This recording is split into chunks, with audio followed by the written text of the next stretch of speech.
You're not, but it's not live until you hit go live. Where? Colorado. Oh, yeah. I don't think. It's live. But Idaho, yeah. Oh, it is? Because it's on I Auburn. go, honestly, I kept saying, like, I would go back. Honestly, I would never. Okay, well, we could just stop it again, right? It is Or will that beautiful. It's gorgeous. It's just so Okay. racist and so not fun. Yeah. Well, I could just, There's this Even in like the. I could just mute the audio and Yeah. mic it out. Yeah. If you'd like to. Do you see my That works. Okay. I'll bet you So it's wanna- just a heads up, everyone, we are live on YouTube. Yeah, but there's We are live on YouTube right now. there's not gonna be any audio. Yeah.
stream 10. I see a red light. Does that mean we're live? Yeah. Awesome. Hi, everyone. Hi. Oh, look, there's some energy. Hi, everyone. Hi. There we go. Hi, I'm Lois. My pronouns are she, her. I'm your festival director. Visual description, I am a white woman with short, dark hair, currently wearing a jean jacket and a green shirt. Legitimately forgot what color shirt I was wearing. And black jeans. This is our last and second and last town hall until the 2022 Hollywood Fringe Festival. Woo! That's nuts. It was absolutely nuts. Thank you so much to Zeke and the Hudson Theaters for hosting us today. We are so happy to be in this space. This is being live streamed and recorded. So hi everyone watching from home. Hopefully you can see us. I see us, so we're good to go. For those of you who are joining in person, you're already doing exactly what we need you to do, which is keep your masks on for today. We'll get into the COVID policy that will start up on the 18th a little later, but right now just keep doing what you're doing and we're rocking it. Ellen and myself, who are going to be unmasked while speaking, have tested and are also vaccinated and boosted, so we're taking those extra precautions to make sure we keep you safe. We have a ton to talk about today. These town halls, as we all know so far, they're just details thrown at you. So don't worry, all of this information can be found at a later date, and we're going to make sure you know exactly where to find that as we move forward. So today specifically, we're talking about ticketing, networking, promotion, and community involvement. And then obviously, any questions you have, we'll make sure to address those as well. So know after today, we have several places you can find all of this information. So if you want to write this down, that would be a great way to avoid having to write everything else down later, right? So no, this is available at the Fringe Support. That is support.hollywoodfringe.org. We all know that by now, hopefully a little bit. There's that participants tab on there. That is going to be the tab you will want to get to know very well right now. That's going to have all of this information detailed with literally like checklists on how to do it, okay? There's also the Fringe TV channel. Obviously, all of these are going to be recorded and there as well. So you can even go back after today and write these things down as you go. Also, our town halls are on Fringe TV. Our panels are going to be on our Facebook page. So any panels that you missed through this season or for the last 12 years, those are going to be available on either the Facebook page or Fringe TV, yeah? There's also the participant packet. If you haven't checked that out, please do so. How many people in the room have seen our participant packet so far? Okay, awesome. So if you haven't, please look at that. hollywoodfringe.org/participants. That's going to be your how-to guide for this festival season. Everything you need to know to have a successful run at Fringe is in that. You're going to hear me say participant packet a lot. Ellen, you want to start a tally just to see how many times we can mention the participant packet? Absolutely. Because it's going to be a lot. And then of course, support@hollywoodfringe.org is your best Fringe pal. How many people have used support so far? Awesome. Yes, know that that is your lifeline throughout the entire process. We are here for you for everything you need. Okay, we're going to have a Q&A at the end, but we're also going to try what we did last time because I think it worked pretty well. We're going to kind of break this into chapters. That way you don't have to hold on to your questions until the very end. So we'll let you know when it's time to hit pause and ask those questions. We'll also be on the chat, everyone joining at home, so drop those into the chat, and Ellen will make sure to grab those so we answer them. Okay, there's that. I'm going to try to talk fast, like 60 to 70 minutes, so that we have a lot of time in those breaks to answer questions, because I have no doubt you have them, and we want to make sure those get answered. We also have a lot of staff joining today. Ellen, who is here next to me, I'm going to have her introduce herself. Hi everyone, I'm Ellen. I'm the organization's executive director. We work together a lot. Oh my gosh! And I'm so excited to be here today. My pronouns are she and they. I'm a white woman with brown hair and bangs. It's long and pretty wavy, up in a small ponytail today. I'm wearing a multicolored jacket with some patchwork on it, black leggings and white shoes. And I'm so excited to be monitoring the chat, so throw anything in on YouTube and we'll bring it into this room. And hey, if you want to avoid it, if you're like, you know what, it's Saturday, I'm not quite ready to speak up, you can follow along on the YouTube channel as well and drop your questions in there. We're not getting involved to double you. Yeah. We also have, so I'm sure you've met them on the way in, we have Stina here, we have Kevin here, who's watching the live stream right now, we have Carly, and we have Dave, who actually, if you don't know, Dave is the gentleman who answers those support emails. So when he comes back toward the end, let him know if he's helped you out. It always feels good to know that he's able to help you along your journey. But all of these amazing humans, we could not do this festival without, so thank you to them. Let's get going on this, shall we? I'm going to start out with, because I feel like we need to hype the energy. Anyone want to give me one word for how you're feeling right now in this moment as we're 7 to 8 weeks away from this festival? Excited. Okay, there's one. Anything else? And terrified, or like these are all okay. Like anyone else? Hungover. Okay. I love it. The honesty is perfect. Welcome to Fringe. Anyone else? What are these questions? Just how are you, in one word, how are you feeling as we're 7 weeks away from the festival? Death. Okay. Oh no.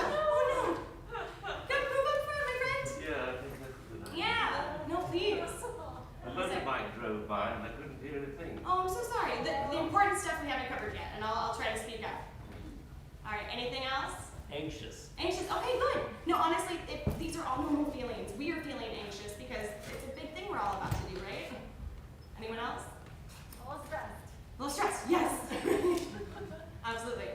Okay, so just know whatever you're feeling right now, there's hundreds of people involved in this festival right alongside you, and I promise you at least 20 of them are feeling the exact same way you are. And your moods will change from day to day. One day you'll be stressed, the next day you'll feel like you really have it handled and you'll be excited, and then the next day you'll realize there's 3 things you forgot on your to-do list. It's all fine. Fringe is here for you along the way. So deep breath, we're gonna get through it together.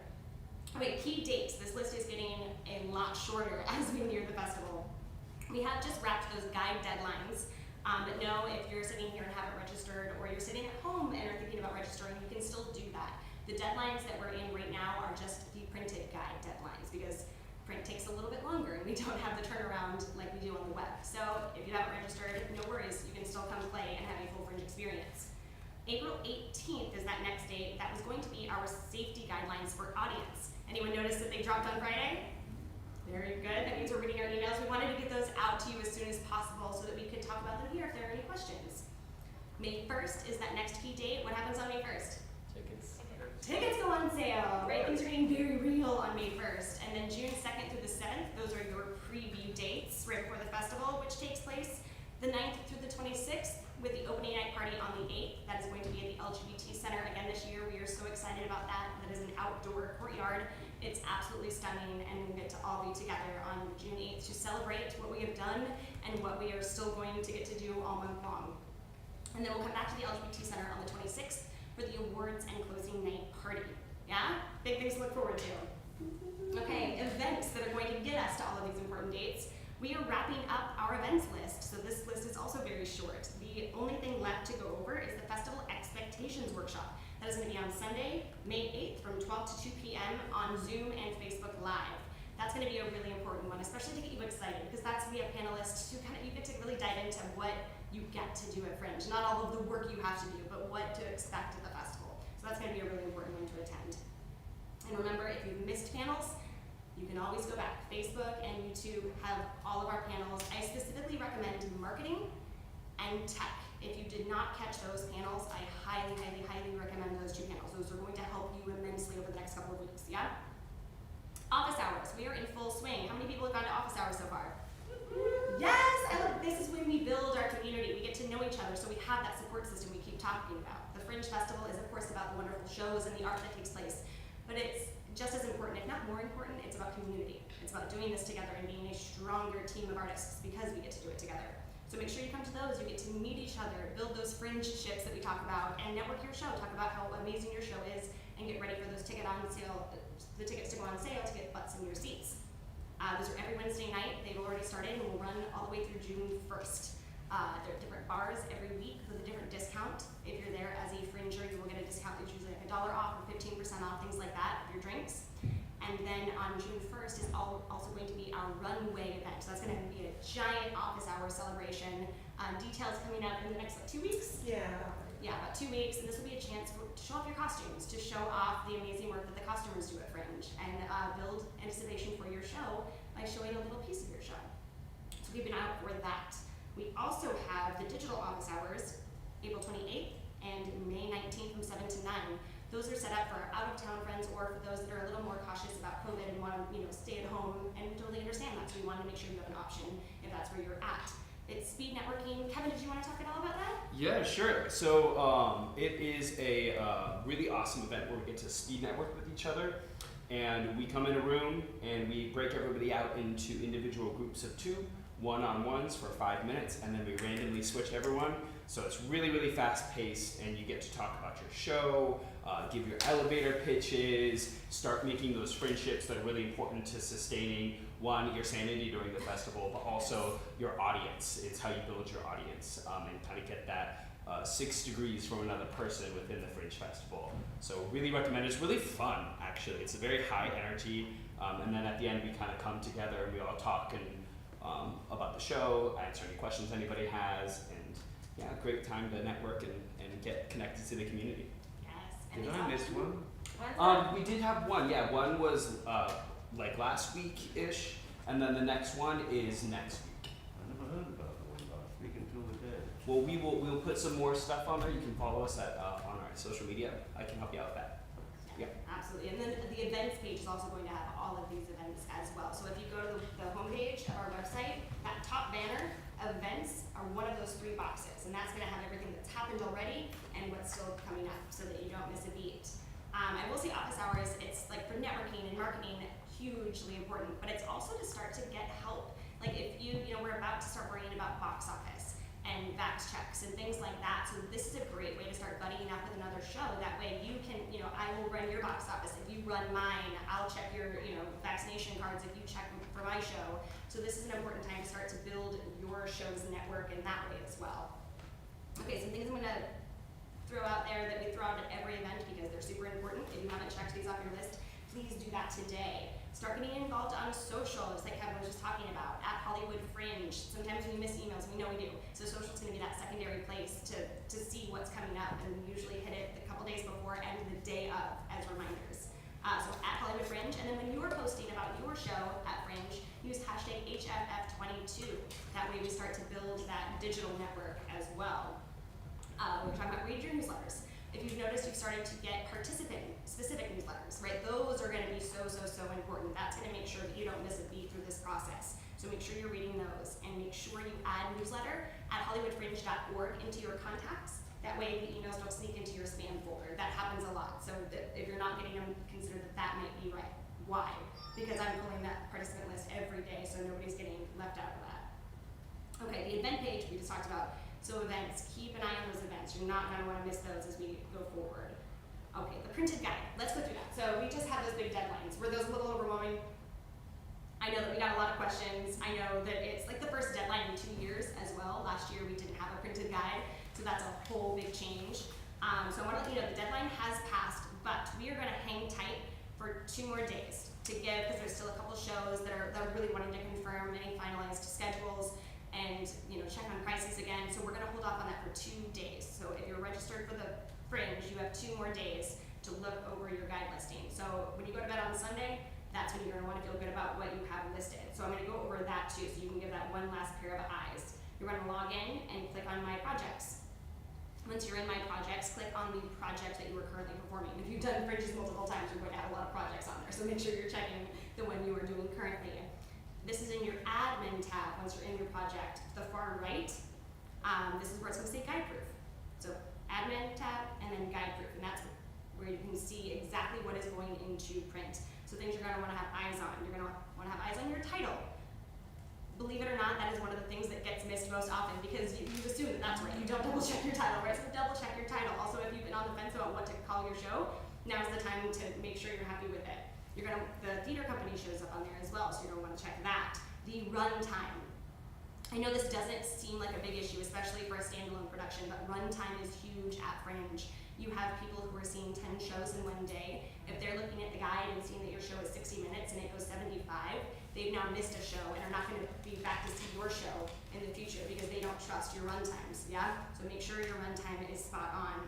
You're going to want to look at price, and that's going to be your regular price. We're going to talk a lot about tickets and pricing later, but know when we do, so I'm talking regular price. That's going to be the price on your guide.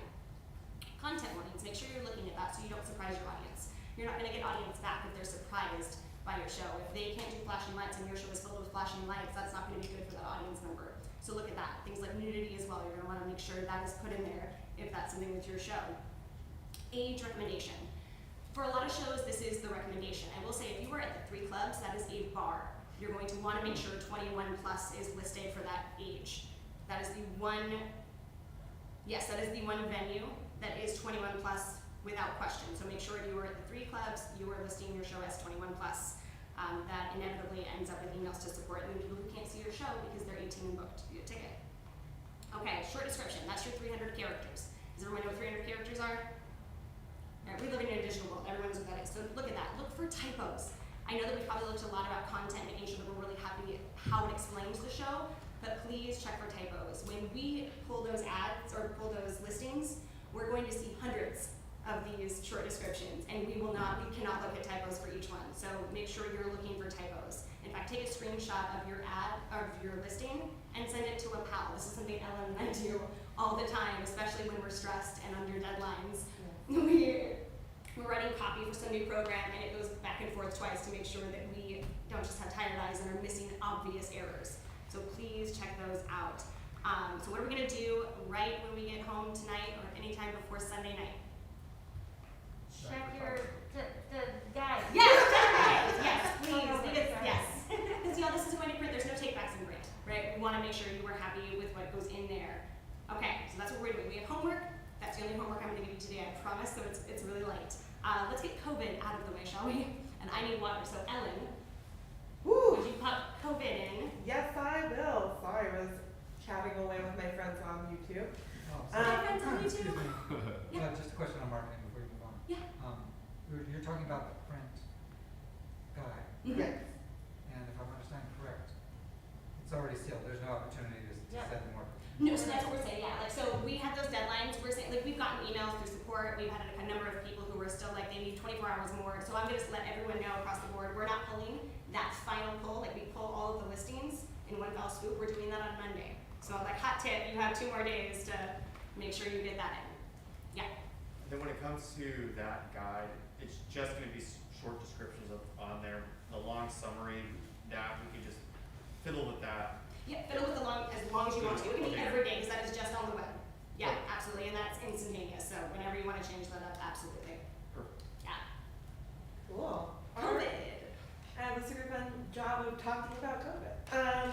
We have announced our audience safety guidelines, which is hopefully, if things do not change in LA County, going to be our final guidelines for the festival.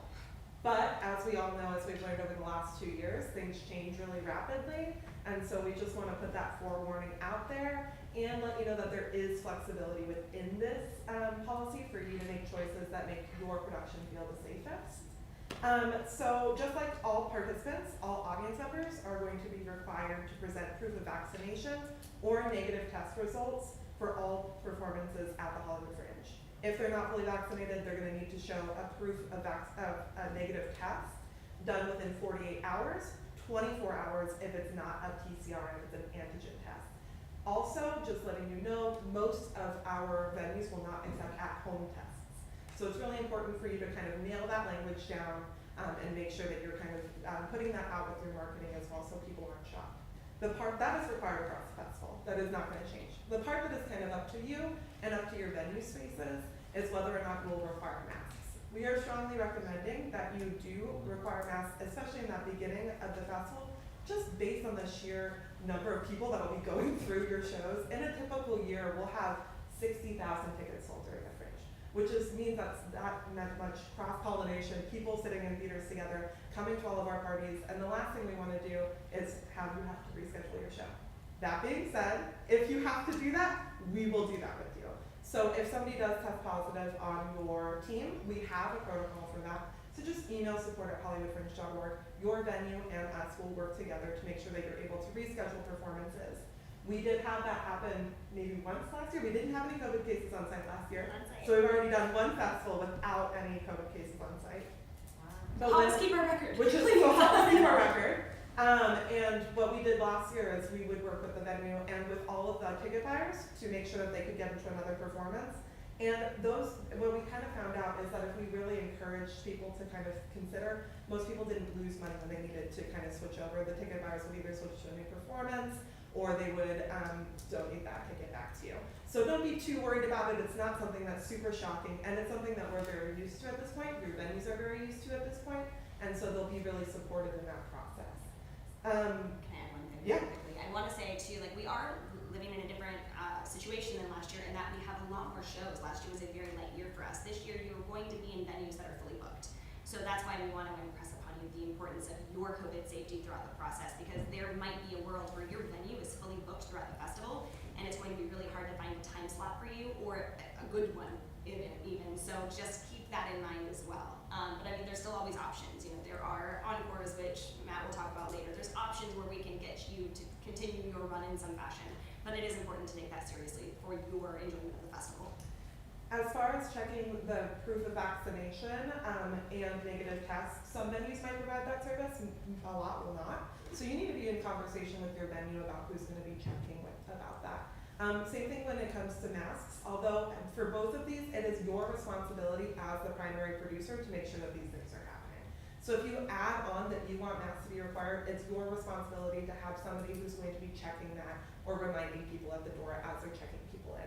People are very kind, and it hasn't been too much of a problem whenever we've had, last year when we had regulations and masks were required because of where we were at in the county at the time.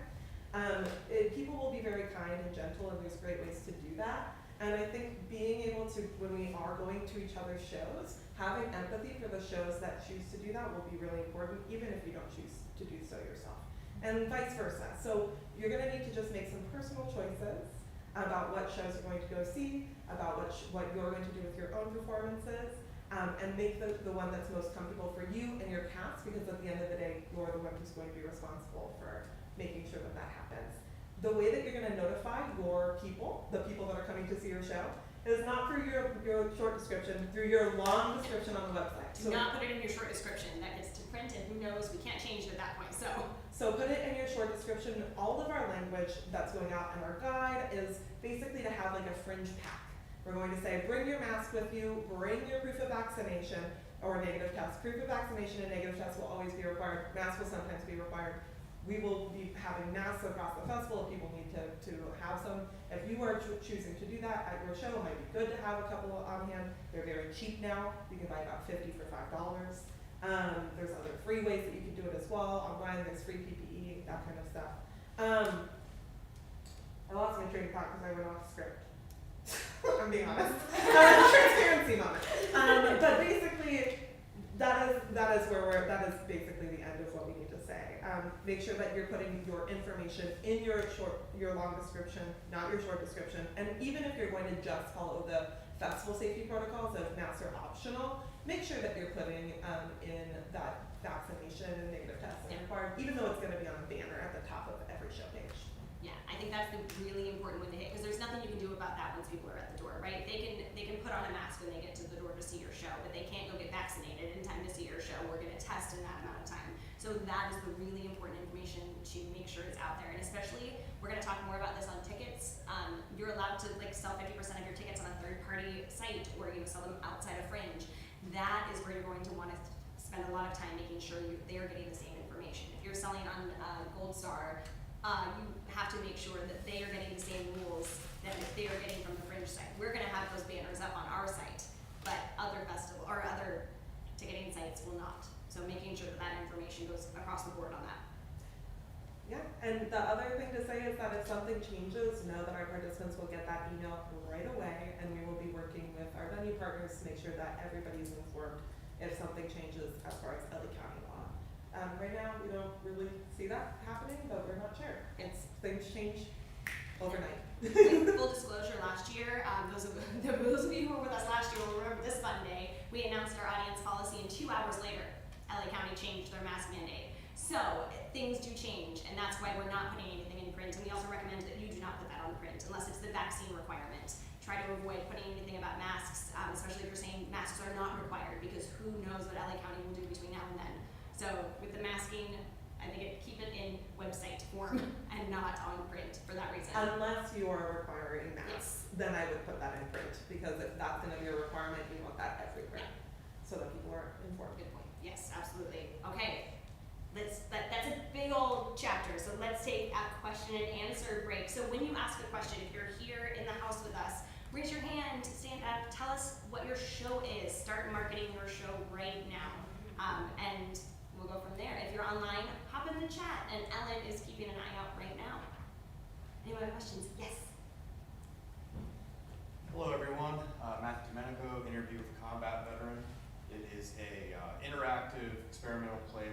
the audience get to ask a combat veteran any question you want. Where were you when Osama bin Laden got shot? What's the E4 Mafia? How do you feel about the fall of Kabul? And the veteran has to answer. So, Abramovich, Yoko Ono, throwing a bet. There you go. So when it comes to the COVID policy, is there going to be a point where it's kind of like, at this point, you don't have to check your email daily, or should we be constantly checking that email throughout the entire event, so that way we're on top of it? Or at some point we should be like, you know what, I think we're going to be fine after we get to this day.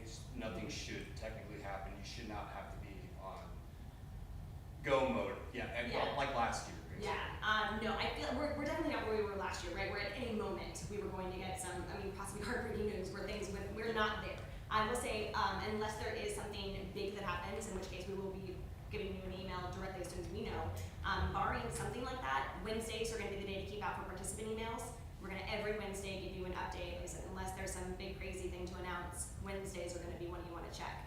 But and we'll talk about this later. When it comes time, once tickets go on sale, you're going to want to make sure you are checking your emails, because that's where you're going to get things like press comps and or press requests and things from us. Like maybe we are talking to LA Times and they want to know about this show at the Fringe. We got to be able to contact you, otherwise you miss that opportunity, right? I don't want to get your hopes up that doesn't happen every day, but but it does happen occasionally, So make sure you're gonna want, once tickets go on sale, you're gonna want to really be on top of your emails, just like you would producing any show.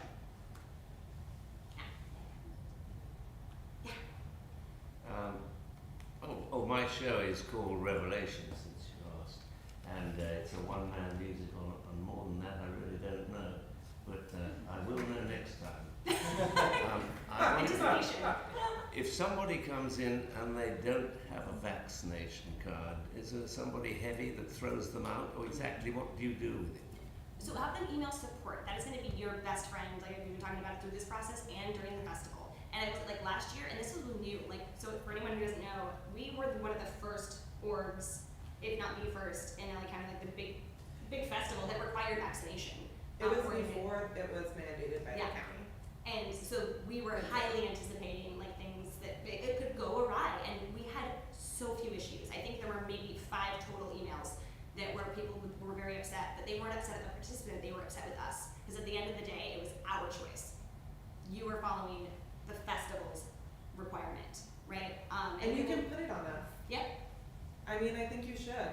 We will answer those questions, and we always do. And I think that it's important for you to be like, this is the festival policy, this is what I'm doing. And if people are breaking the code of conduct because they are responding to you in an aggressive way, then they are breaking our code of conduct, and that is how it's going to be dealt with by, Yeah. But again, it never happened. And even the 5 times it happened last year, it was an email where they got real pissy with us. It wasn't an altercation in person. They just left and how do I get a refund? Grumble, grumble. That was, I saw it happen once. That was exactly what it was. Grumble, grumble, and they moved on. So we'll give them a refund, we'll move on. But if 5 times last year, it'll be even less this year. Especially with it being so normalized. So it's been like this for a while for most places. Yeah. Great question. I still bring a weapon. Code of conduct, my friend. We only do legal things. Yes. Hi, I'm Sophia. I'm doing the Annie Sprinkle Project, which is a one-woman docu-theater project about Annie's show, The Postborn Modernist. And I'm working with Annie on it, so that's so exciting. And again, it has been written, so that's gonna be fun. My question is, I'm sorry, I missed it. So it's a test within 24 hours, and it's a PCR test. 48 hours for PCR, and then 24 hours for antigen, which is that quicker one that you usually, it resembles an at-home test, but there's not at-home versions of it. But that's a rapid, so your rapid test, it has to be within 24 hours, and then PCR within 48. And it's one or the other. Yeah. Okay, got it. Yeah, and that's kind of the language that's more, it used to be 72, 48. We're learning COVID, we took it in school at this point. But that's how it has been, and the industry standard has really changed over the last month. So it's becoming, by the time we get to the festival, those are going to be the only numbers in people's heads. Okay. Which will help. Hi, I'm Eduardo. We're doing Usually Haunted. It's a site-specific experimental theater production focused on issues of homelessness, housing and gentrification. Can you clarify a little bit more, because I think it came in a little late, regarding testing? Who does that apply to and when? And Only if you're not vaccinated. So if you're not vaccinated. Yeah, Okay. and now our performer and our audience COVID guidelines are pretty much the same, so we're in a lot better shape. So yeah, it's only if you're not vaccinated. And remember, boosting, we really encourage it. It'd be great if everyone got boosted and was extra safe, but that is not considered fully vaccinated. So as long as you got those 2 shots or the 1 shot with Johnson, yeah, then you are vaccinated and can get into any. And we have like a stupid amount of detail about all of this stuff too. And so I just wanna, it's like a stupid amount of detail, that you can like throw at people if they're asking questions too. So I would get really familiar with that link that we sent out, because we sent out like that short facts, and then we have like, what is considered a face mask? What is considered a test? What are the types of vaccinations? And we have all of that, so I would recommend printing that out for your box office people, so that they just have that information for them. If they get one of those questions, it's just easy, or it's just at support.hollywoodfringe.org. It is an article on that homepage of support. Yeah. And we'll talk a lot more about it. Like, we'll make sure we send reminders where it's like, don't forget, tickets are on sale, and making sure, all of that. We got you covered there. Okay, we ready to move on to anything from the chat? Nothing that I need to answer out loud. Okay, let's talk buying and selling tickets, shall we? Because that's a really exciting part of this, where we get to start making some of that money back.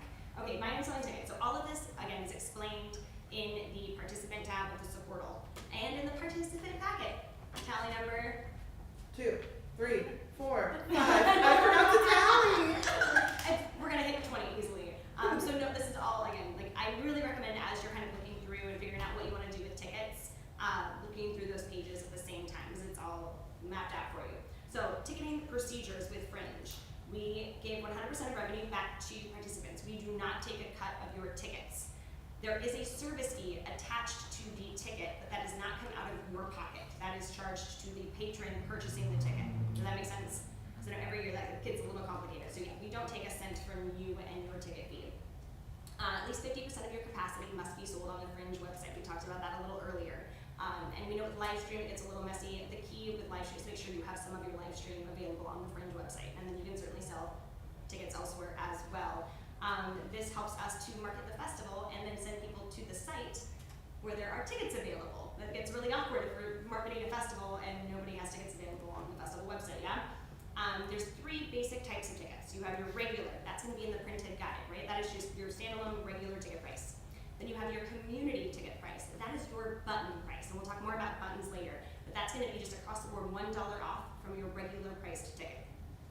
And that goes for every show, at the door, on the website, everywhere. That is the Fringe's community button price. The participant price, if you want to do this, that gives participants, your fellow Fringers, a discounted ticket to your show. I highly recommend that, especially if you're trying to sell tickets to preview performances, things like that. Ticket prices can change at any time. You have full control over your box office in this way. Outside of making sure 50% are sold on the site, all of the tickets that you do sell on the site, it can be all of them, certainly, we want to make sure you have full control over your experience. So you get to choose how you do that all the way through. Okay, from there, those 3 basic ticket prices. Now you can have some fun and you can really kind of play with your tickets. You can do pay what you can. This is when the patron will set their ticket price. You can also add a suggested price. Again, you do not have to do this, but this is an option for you if you want to add a pay what you can option in there for people. You can also set discount codes. This is a great way to get your pals to see your show. It doesn't even have to be a huge discount. It just makes people feel good. Hey buddy, I missed you.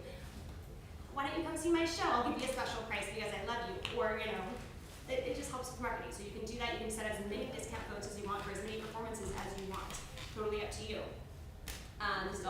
You can also encourage people to come to your performances and like the previews, especially by giving a volunteer code. That is something we'll talk about later as well. It's a great way if you have extra seats and you want to give back to the volunteers who help this festival run, because we would be lost without them. There's 10 of us on staff, and it's a pretty big festival, so think about how much we rely on volunteers. And if you do not have to, certainly, but if you were able and want to offer up a discount code to volunteers, you can do that in there as well. And also email Stina at hollywoodfringe.org to make sure she knows you want to do that, and she'll make sure that's all set up for you. All right, comps. These are free tickets. You can do this with press.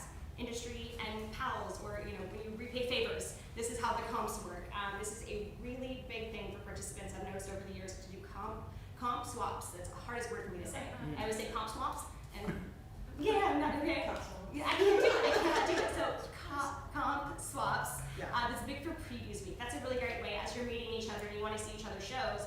But it's it gets pretty expensive when you're just seeing everybody's shows. So switch tickets. You know, get to know each other that way and support your previews, and then you have more word of mouth and all of that. Can I say something about comps? One of the best tidbits of advice somebody gave that I heard was always set your comps at pay what you can, because you never know what people are going to pay when you do a comp. And you can set it at $0 with pay what you can. So if it's a comp, we'll just put in $0 if it's a true comp. But if you're doing it for like family members or people that you know want to support you and you don't want to ask how much, pay what you can is a great option. Because how many, I don't know, I don't think I've ever not paid something with a pay what you can ticket. Because we give a shit about art, that's why we're all here, right? Even if it's a $2, it's a, this is what I can afford, thank you so much for sharing your work with me. Although maybe not with like press or like reviewers Oh, yeah. or things like that, don't do that. But if it's like a pal. Yeah, good point. Yeah, with press industry, this is, and you can also deny these comps. You know, like you do not have to let press do your show. But ideally, they're paying you in a different way, right? They're going to get a review out there, but we'll talk more about press a little later. The last thing I will mention on the comps is use this to also get box office help or help with checking vaccination cards. It's, I mean, the thing we've always done in theater, right? PayPal, you come to my show for free and check the box office list before you sit down and watch the show. So that's another great way to get help for your ticket price. Right, all tickets will be released to the house after the public shut-off time. You have control over that. So you have the chance, you can choose 2 hours before, 1 hour before, depending on how you want to run your will call list. Which leads me to your will call list is available right on the site. So you will be able to see who's coming to your show, and it's also a great way to check, oh, I have press coming that day, or, you know, oh, get mom's coming that day, that's gonna be a fun show. Or, you know, check people into the door, which is really what it's for. You can also download this list. So the patron information is yours to keep after the festival, as long as people have opted in. We do give people, of course, that option to opt in or opt out of sharing their information. But this is super valuable to walk away from Fringe, and now you get to not just have made this audience by word of mouth, but now you get to email them later and invite them to your next production and stay in touch that way. So please, like, treasure that in the way, don't spam them, don't, you know, like, use those contacts because they could be your audience for 10 years to come. So but use it wisely is all I'll say there. Accessibility requests. So as we're getting into this will call list, Ellen, do you want to talk about accessibility requests? Because it's really important to make sure everyone can use your show. Absolutely. Yes. So when it comes to making an accessibility request on our ticketing page, there's going to be a box that people can fill in with up to, I want to say 50 or 100 characters, something like that. So it's going to be a very brief description of what they need. And people might also, you'll see what it comes up as. It'll be their name, and then right underneath it, and what I believe is gray characters instead of black, it'll come up as the accessibility request. Often you'll have to follow up about those, just to kind of get more information, or you may not. We do have an entire panel about accessibility if you're curious about this, so you can go watch that on Fringe TV. Actually, that one will be on Facebook. And you can kind of get more information about that. But what it'll show up as is every time that you're going to do your show, you're going to pull up your will call list, and it'll be a list of all of the people who bought tickets to your show. I would recommend that you do it quite often because your accessibility requests are going to be in there. So that's where you're going to be able to check in what these people are, what is needed. Are people going to need a separate seat? Are people going to need to be first to enter because they might have a difficult time seeing, or they need to be able to hear better? There's a lot of accessibility requests, and they don't just look like a wheelchair seat or an interpreter. And so making sure if you are providing something, like if your venue is wheelchair accessible, advertise that. If you are going to be having a interpreter, we will provide an avenue for you to advertise that as well. So those types of things are going to be able to be advertised through us.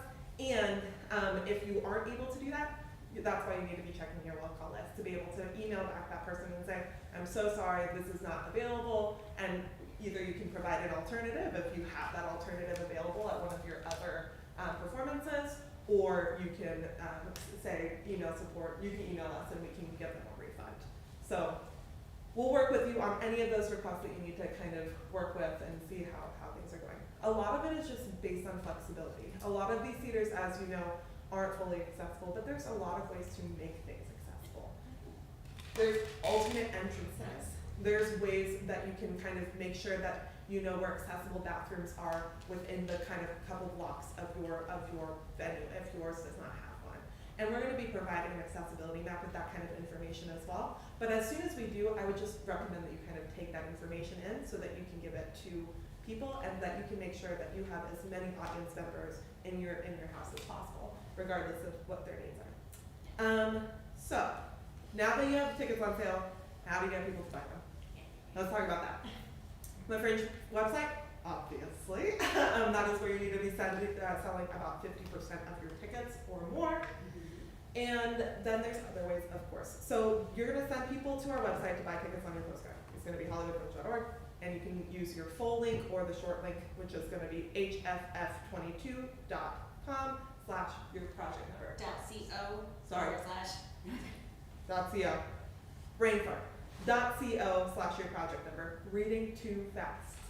So that is going to be a shortened URL. It will also be available on your page soon. But if you want to know what it is now, it's hff22.co/your project number, which is the last 4 digits of your full link, if you want to put that short link up there. Worst case email support if you're unsure what that is before you put it in print somewhere, and we'll make sure you have that. The Fringe iPhone app is back, so people will be able to buy tickets on that as well. It is only available on the iPhone for now. Hot tip. Yeah. I was talking to Ben Hill, who designs all of our technology and all the fancy stuff. We are hoping to get Android up next year. That's the thing. Once he starts talking about it with excitement, that means it's very close. So, and now it's on film, so no pressure, guys. So this year it'll be iPhone only, but hopefully we will be expanding. And it's a great way to be able to sell your tickets as well. If you're feeling like a real Fringe hero, you can also have them send you can send them to the website with less information. I know. So like you can go to the website. So everything's searchable, right? Like obviously you can give them the exact link. But also remember you can search for projects on the Fringe website. We have a little search engine. I'm just saying if you want to be a real hero, like let people know the name of your show, go look at it, and then in the process they're gonna find 5 other shows they can't miss, and now they've seen 5 Fringe shows and yours. So you can always just send them to hollywoodfringe.org. It's going to be, they're going to be able to find your project by just saying your name or one keyword out of your project title, or even one of those fancy tags that you have on your page. So make sure that you're using unique tags as well. We will also have our in-person box office support open on weekends during the festival in our Fringe Central space. So if people are more comfortable buying tickets in person, we have that option. It will be open only Friday through Sunday. We also have we also have the phone available, and that is going to be, we don't have hours set, but we will be sending out an email with hours for that as well. So that's tickets. How do you get your money after the festival? So participant payouts are sent with it. You have to request your payout. So I think that's like the most important thing to hit, because so many people don't realize that. You need to make sure that you request your check, and there's a process to do that. And the reason for that is so that we can confirm your address, because often you've moved. There's different people. You need it to be sent to someone else. So you're gonna need to go through the process of closing out your show. Then you'll hit request check, and it'll be sent within 7 days, usually within like a day. Lois is a fucking wizard. And so I think that's the most important thing to hit. You will get an email. It will give you all of the instructions on how to do it, but you need to go through the process of requesting that check, and the sooner you do it, the sooner you get your check. If you wait a week, it's going to be harder. There's going to be, things happening. But, if that first couple of days afterwards, make sure you're requesting that check. And we also know that, because we want you to get paid as well. We're not like trying to be secretive and holding on to your money, because at the end of the day, all of the money made from tickets goes into a chunk that we don't touch it. It just waits for you to request the money. So we will continue to send emails out for a while, like, hey, remember you have money? Come get your money. So know that you'll be reminded, because we also know that we're dead tired at the end of the festival. We know you are too. So it might take a minute for you to remember that there's things to do after the festival.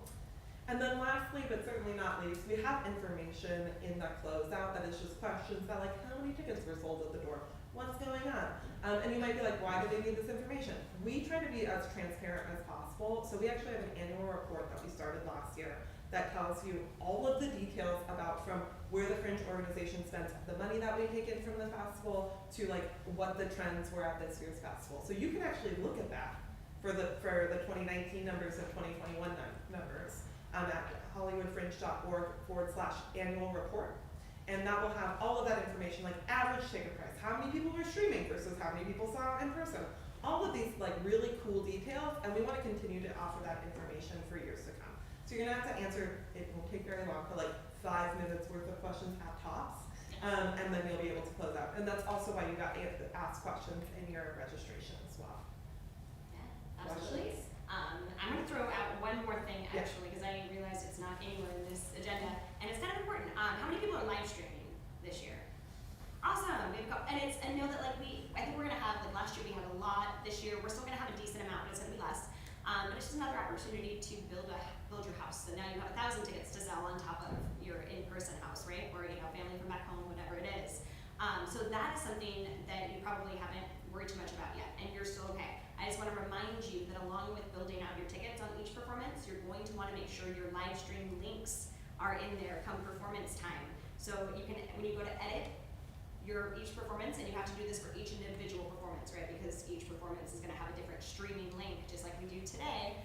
You're going to want to make sure, like the day or two before, at the very latest, you put that stream link in there. That way when the audience buys your tickets, we can do everything on our end. We automatically send it out. We make sure they get it. So it's up to you to make sure that link is in your performance, yeah?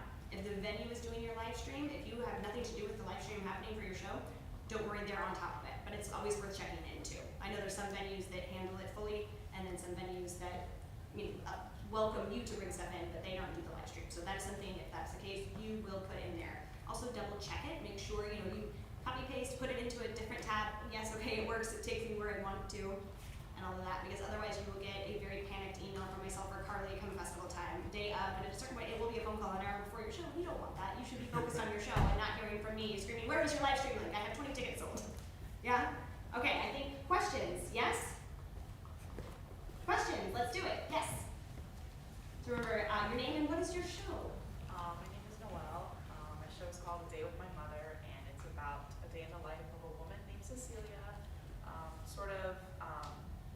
It's going through a lot of her bad memories, but also real time.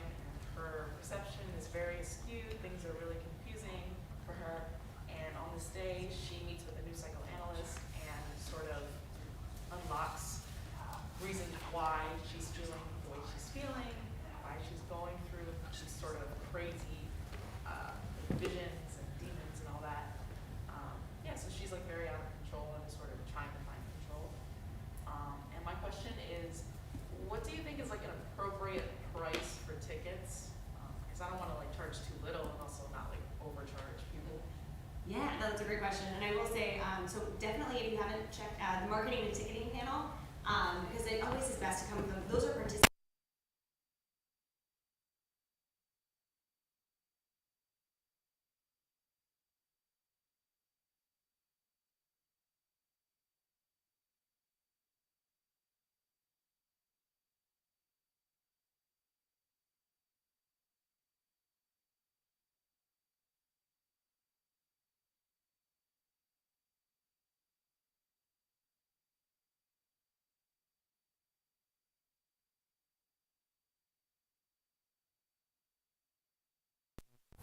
And I think there's a lot of advice, and I think looking at shows that are similar to what your experience was will help you, because like, for instance, immersive is gonna have a really different ticket price, and musicals will have a different ticket price than a solo show.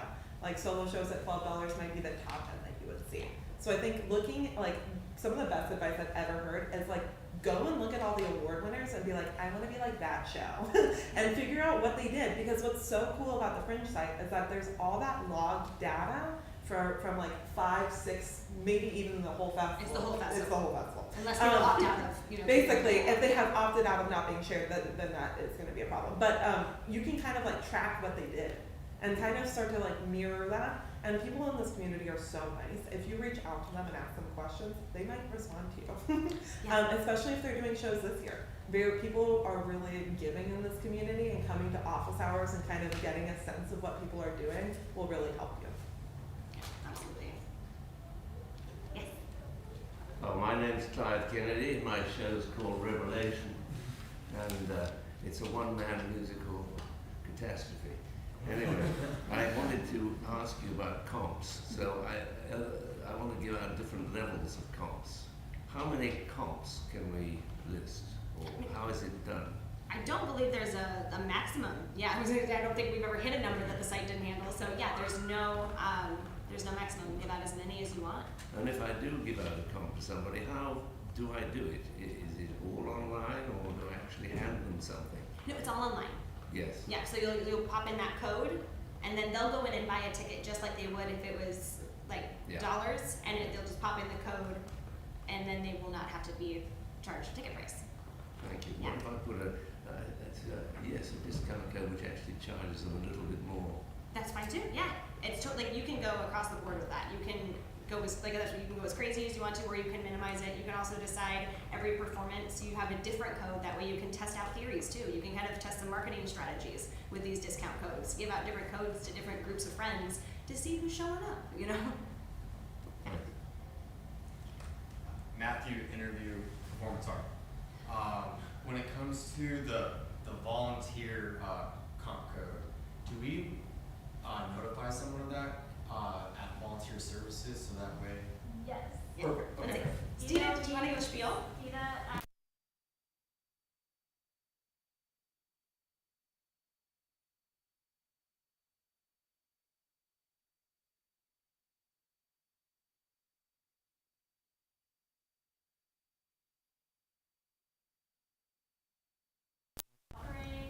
And a little bit more information. I linked the show, and I share that list only with Fringe volunteers. So you come to me, I compile the list, and then I disseminate that information to the volunteers. Yes. Hey everyone, my name is Terrell Green. My show is called Must Go On, A Rite of Passage, a solo show that uses spoken word, poetry, yoga, and video production to basically, it's my coming out story, but looking basically how the effects of identity, gender identity and expression can have on mental health. So there we go. Whew. That would be shorter soon, I guess. Okay, my question is, right, you covered this. Tickets at the door and how people purchase them. Like, what is the availability there, or is that my venue? So no, that is up to you. Perhaps check with your venue. Some venues are going to have slightly different. They might have help at your box office, that sort of thing. And I know there's a couple of venues that might run a little differently. So first and foremost, check with your venue. But it more often than not, it's you handling your box office. So you will pull that will call list, find out how many tickets you've sold, how many tickets you still have available at the door, and then it's up to you. You can do cash, you can do Venmo, you can do PayPal, however you want to work that. It's totally up to you. Or Square, but it can be as simple as like $10. Here's the Venmo. Totally up to you. All right, we have a question from the live stream. Yeah. And I have an answer for it. Oh. Which is, and I'm going to read this whole thing.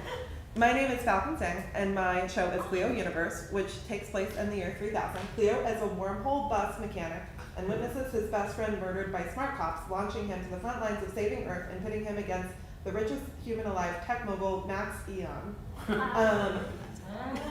My question is, if the venue in-house live stream vendor is not available for my show dates, what do you recommend for next options? We have some in the participant packet, so I would look at the participant packet first and foremost, and I would talk to your venue and see if they have any recommendations as well. Because usually a lot of our venues have people that they work with regularly, and will have like familiarity with their space, which is always ideal. Because when you're working in a new space, it can be really difficult to live stream. So I would say that those are the two places that Fringe will point you.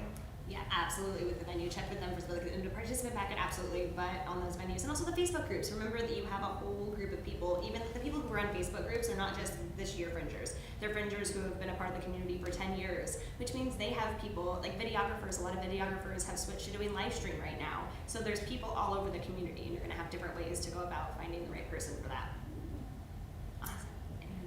And then I just wanted to say, because the stream cut out a little bit, what we were just talking about was the average ticket price is $12, and to watch the marketing and ticketing panel to make sure that you kind of get that more information about how to set ticket prices. Hey, live theater, am I right? All right, I'm going to move on. Remember, there's going to be more time for questions later. Let's talk about the button. We've been talking a lot about the button price, the community price. So what is this Fringe button we keep talking about? It's your there's always a point in this town hall where I get weird voices, and I guess we're there. So yay team, the Red Bull's kicked in. This is your community badge. It's going to be a little button about yay big. That you get one included with your registration. So if you're the primary producer, you get a button to start with. And then they are $3 for additional participants. So members of your cast and crew, they can spend $3 on a ticket, or they're $5 for anyone else outside of a Fringe production. These are going to get you that $1 off tickets discounted across the festival. And again, I'm going to say it because it's really important. Please honor that at the door. We are advertising it like, you know those old, I'm going to age myself right now, so bear with. You know those old like discount books that you used to get, right? So this is our coupon book. Mom's going to be so proud that I'm talking about coupon books.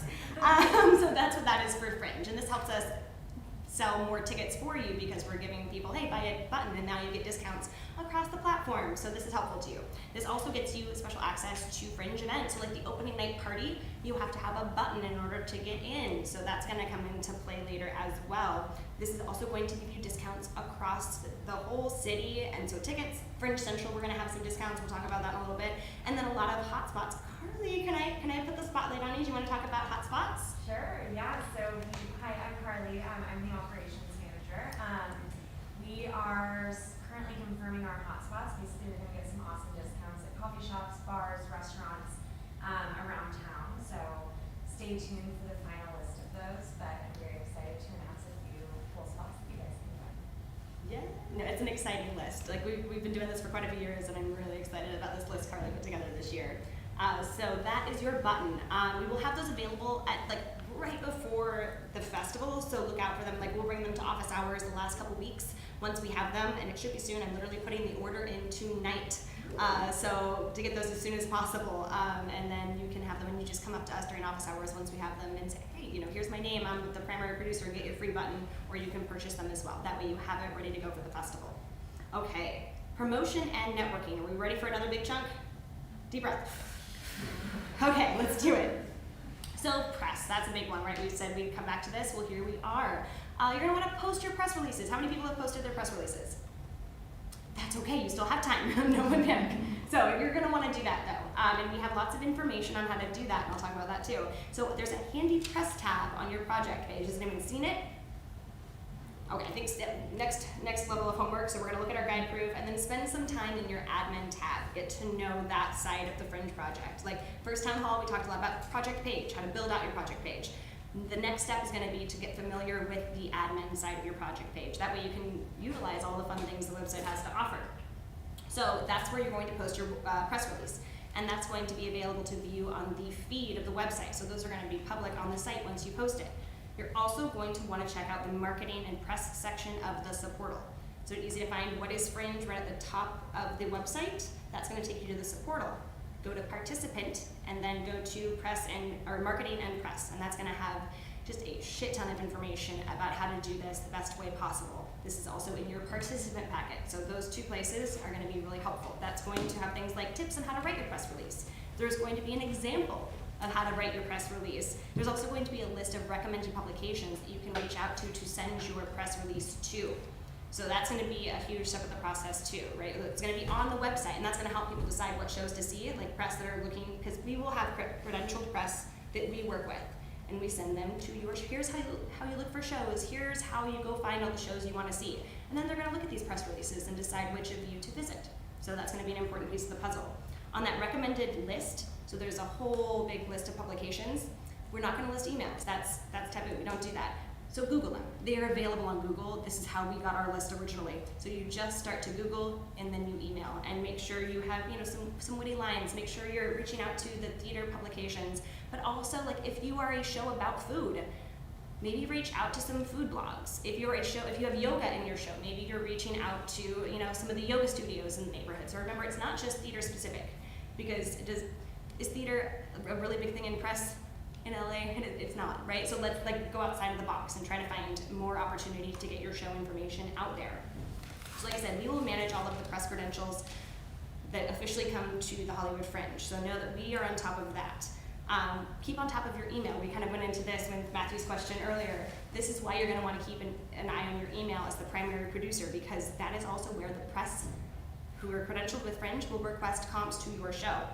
You don't want to miss those emails because then you've missed the LA Times coming to your show, and that'd be a real bummer. So keep an eye on those emails. When you get those emails of a request, there's going to be a link that directs you exactly to the place where you're going to need to give them a comp. So it's super easy. Fringe has all of that set up for you. You just got to follow the instructions on the email. Okay, that's it for press. Reviews. I think let's do reviews next. Yes, so it's free and organic marketing, right? Reviews are going to help you. The review will be posted on, press will review sometimes, right? They sometimes will post on the Hollywood Fringe page, not usually. So when press writes their reviews, that will be on their pages. So just know that's the difference, right? Reviews are going to happen within the site.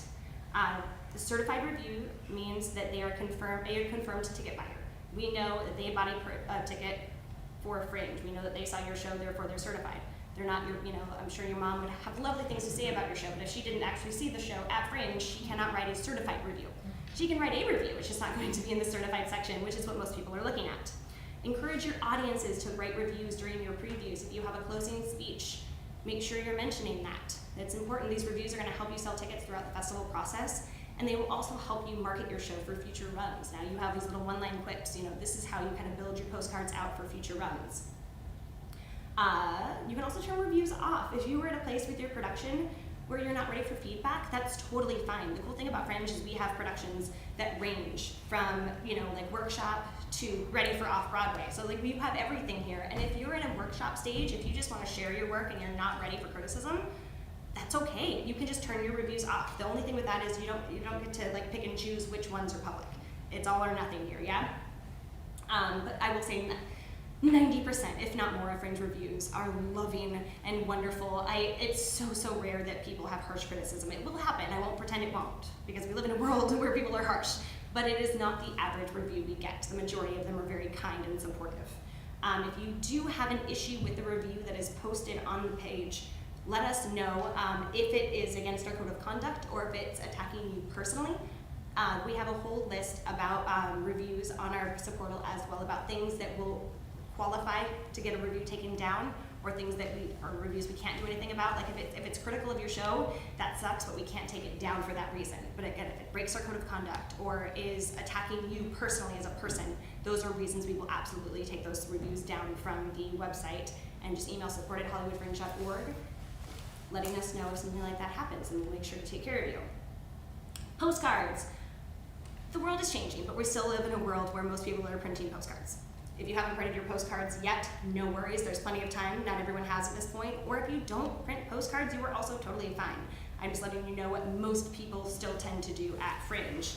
You can also use QR codes. Those are becoming a thing because we're a tech-savvy people, and that's something you can do on your postcard to maybe save some trees. Hey, why don't you just grab my QR code? Here's my show, look at the pretty artwork, grab the QR code, or take a picture if you want to limit the amount of cards you're printing. I'm going to start doing that. I'm saying it now, everyone, so at office hours when I see you, I'm going to ask you to take a picture of your postcard, and that way I can save the tree and you can save, some monies on those postcards. So those are also ways to have representation of your show on paper, but not have to spend so much money on them and waste so many lovely trees. There are discounts for printing postcards in the participant packet. Tally 9 or 10 or 12, who knows at this point. But Arnold the printer, he's been working with us for a very long time and has discounts just for Fringe in the participant packet, so check that out. Postcards can be dropped at Fringe Central this year. I'm going to say this now. It's not going to change. We are going to do postcards. We are not going to do posters at Fringe Central this year. It is outdoors. It's not going to be a good environment for outdoor things, decoration. Postcards will be a thing. Keep an eye out for more information on how to do that later on. Remember, you're going to want to include the Fringe branding. So the logo is going to be on your printed postcards. That's for the printed postcards that you want to leave at Fringe Central or at venues or things like that. So the brand /branding, hollywoodfringe.org/branding. There are many different file sizes and types in there for you to choose from. Don't be a jerk when it comes to flyers. Don't cover up other people's flyers. Don't go into office hours and leave a bunch of flyers and then at the end of the night walk out and with just your show vomited all over all of the floor. We don't want to do that to our spaces, right? And I haven't seen it yet, so yay, everyone, we have really good postcard etiquette, but keep that in mind as we go to more bars and these get busier. Like at the end of the night, if you see a bunch of your postcards, grab them, save some money and give them out again, or just don't leave the bar we're at to have to clean them up later. Places for postcards and posters may be available at your venue or at neighborhood businesses, so check in, please check in. I'm not giving you permission to poster venues, I do not have that power, but certainly ask your venue or the businesses that are nearby your venue if you can drop some postcards off or if you can hang a poster. The worst thing they say is no when you move on, so always ask. Okay, Fringe Guides, we will be distributing those at the end of May. That's when we will have our thousands of guides and the Fringe staff will just, play paperboy for a good long while. They will be at your venues. They will be at Fringe Central. They will also be at a lot of different locations around Los Angeles because we want to make sure we're getting that marketing out beyond just the community. So that will be advertised all over the place. Also our pole sign. So it's going to be fun come May 1st. You're going to start to see Fringe as you meander around Hollywood. It's a really exciting time for all of us. It feels very real at that moment. Can you explain what a pole sign is? Yeah, I can explain what a pole sign is. So a pole sign is a sign on a pole. Blackma are always it's always like a lot of arts works and events and things. You see the signs on the flags. Then ours says HollywoodFringe.org and have some freaks. And Yeah. it'll be all around Hollywood It'll be for May and June. all over the place. Just there are a lot of exciting streets this year. I'm really excited about the mapping of where they're at. So just something to look for in May. You're gonna start to see and then you can tell your friends and family, I'm in that. That's me. And that'll be really exciting for everyone. On top of that, so Fringe ads are still, that's me. Well, technically I've worn all of those freak suits, so it was me impossible. She has. But the online ads are still available, so know that. Just because the guide print ads are over for now, the online ads are still available. They are discounted for participants, of course. They are sold by impression, so if you don't know what that means, it's an eyeball. If your ad has been seen by a human on the site, that means one of those impressions has been used. It's always 3 or 4 impressions before somebody's like, I gotta see what that show's about. So that's why impressions is what we call those. Remember, you can hit pause. So if you have an impression running right now, you can absolutely hit pause and restart. So you can kind of start to think about when you want your advertisement to run, because we're getting over 1 million eyeballs on the site at this point in the year. So you kind of want to use them wisely as well. Maybe you can turn them off late at night or things like that. I really want to hit again to watch the marketing and ticketing panel because we go over this in detail. But beware of very high traffic days, like ticket on sale or the first day of the festival. Of course, it'll be really important and you'll have a lot of eyes on your ads, but also there's going to be a lot of people, so they will run through faster on days like that. Yeah, absolutely. Okay, don't forget the participant packet has discounts. I think that might be probably not the last time, but participant packet, please check it out. We put a lot of work into it, and for good reason, because it matters. 50? I said 20. Oh, okay. Well, now 20 feels great compared to 50. But please check it out. It's going to have literally step-by-step. It'll make sure you don't miss anything along the way, especially if this is your first time at Fringe. That's going to be a really important document. HollywoodFringe.org/. All right. We're going to get some coffee after this, everyone, shall we? Okay. There's also discounts and opportunities in the participant packet. So we have Arnold the Printer, like we talked about, for discounted printing. We have NoHo Arts District. They have some marketing packages that just for Fringers that are going to be cheaper than their regular marketing packages. There's also LEFPI. They have a Fringe Femmes event coming up, so you'll want to be involved in that if you're a Fringe Femme. There's photography and video services, consulting and publicity management with Combined Art Forum, AOMAT. So there's lots of opportunity in there to kind of build your brand, yeah? Fringe Run Promotion coming up. So these are all, I'm just gonna tease you. This is just a whole list of teasers because the information is not quite finalized yet, but will be, I'm gonna say 2 weeks max. All of this information will be in your newsletters and on social.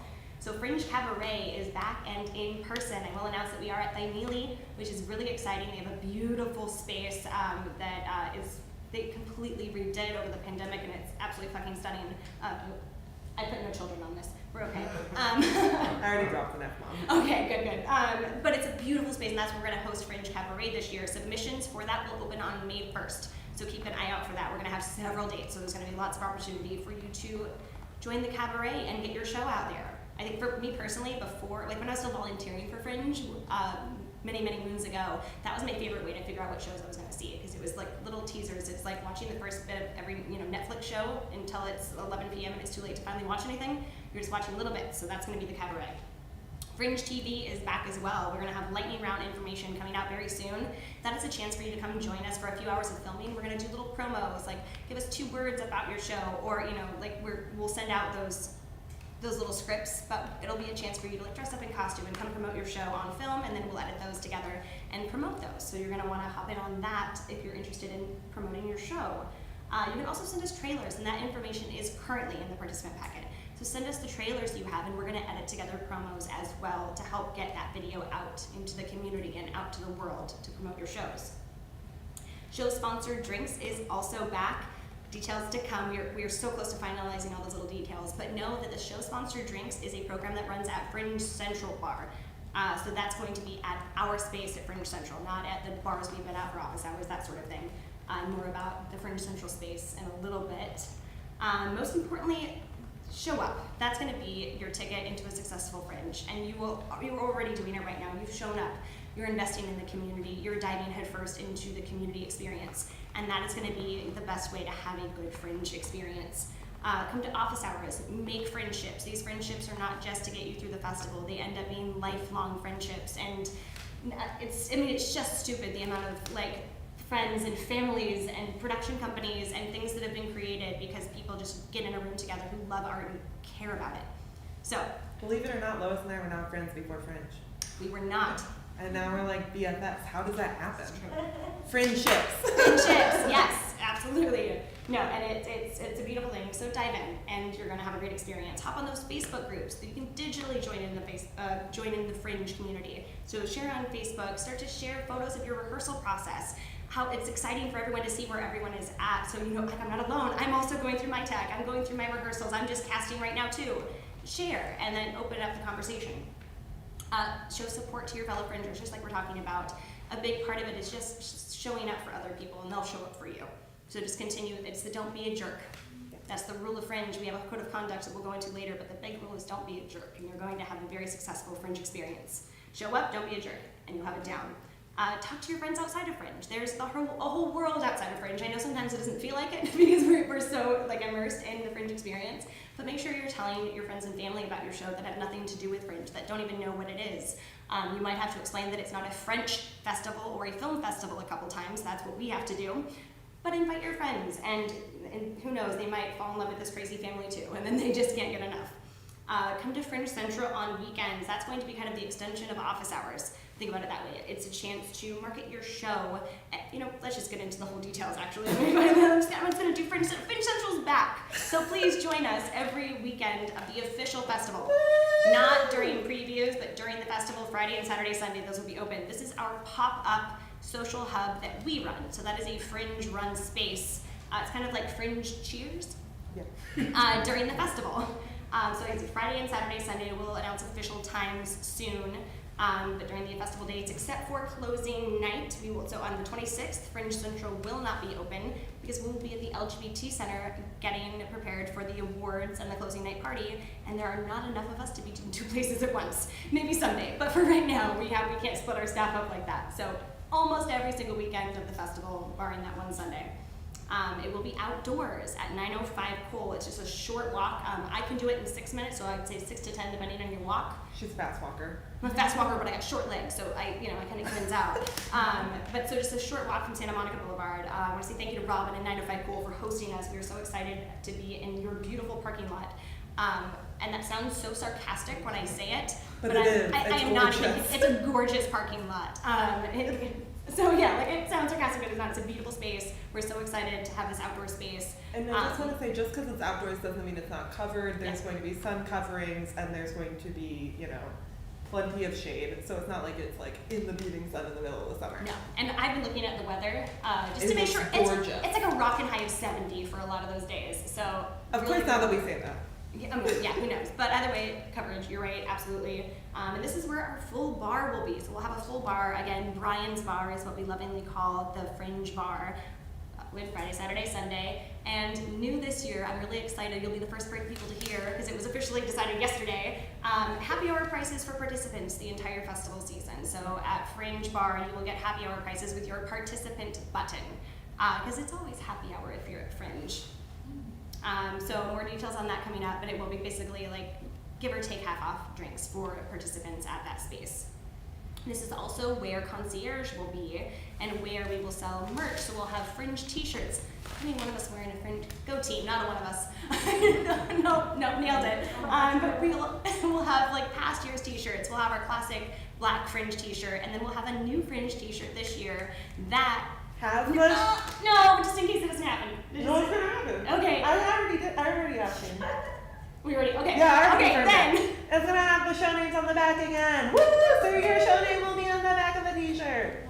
So, yeah, that'll be really exciting. We haven't done that since 2016? 2017. Sometime. We didn't Yeah. do it for a while. But we're excited to have that back. So that'll be where you can get that. And this is also where the Fringe box office will be. So like we were talking about before, where you can sell tickets, or we will sell tickets in person for audience members that don't want to buy them online, or for just people will spend all weekend at Fringe. They'll come in on Saturday and start at 10 a.m. and then not leave until midnight. Those people are just coming to the box office. Well, what's coming up next? It's concierge for a reason. We kind of guide them. We don't tell them what shows to see because you are all our favorites, and we don't play favorites. But we will tell them what's coming up or what venues are within walking distance that they could get to before a performance starts, that sort of thing. So we will guide them through the Fringe experience there. This year's so to give you the vibe of what Fringe Central will look like this year, it's kind of like a relaxed beer garden. That's what like how it's vibing right now. So very like a place to just talk to your fellow participants, to bring your audience to after the show so that you can, find out how amazing you were, place to grab a drink in between the 7 shows that you're seeing throughout the day, or just hang out without any expectation of buying anything. It is also going to be that space where you can just have a space to be and not feel like you have to spend money.